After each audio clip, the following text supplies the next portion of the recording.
Hi guys. आज होता उपवास शुक्रवार, त्यामुळे मग सगळं आवरलं आणि मंदिरात पण जायचं होतं. आता रविवारपासून आमोशा लागतात, तर पौष महिना संपतो. मग आम्हाला कुलदैवत आहे मांडदेवी.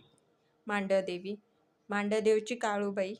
मग आम्ही इथं प्रति मांडदेवी इथं सुद्धा आहे आमच्या गावातच. आम्ही तिथेच जाऊन आलो देवीला आणि देवीची ओटी वगैरे भरली. आणि आता शक्य तर नव्हतं आज जाऊन येणं.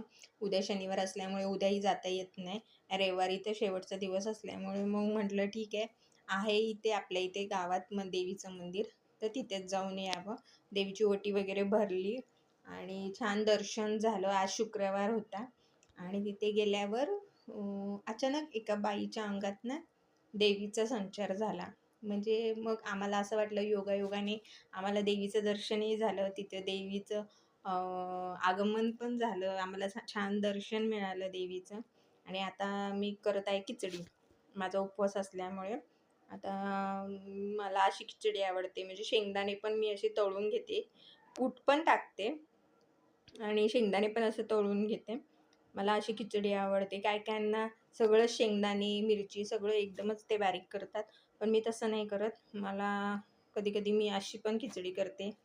आणि शक्यतो मी नेहमी खिचडीमध्ये बटाटा टाकते, पण आज बटाटा नव्हताच आणि बटाटे बाजारात जरा हिरवे हिरवे चालेत.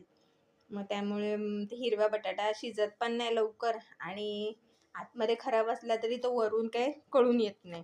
त्यामुळे आता बिन बटाटा घातलेली खिचडी केली आहे, बटाटा न घातलेली खिचडी केली आहे.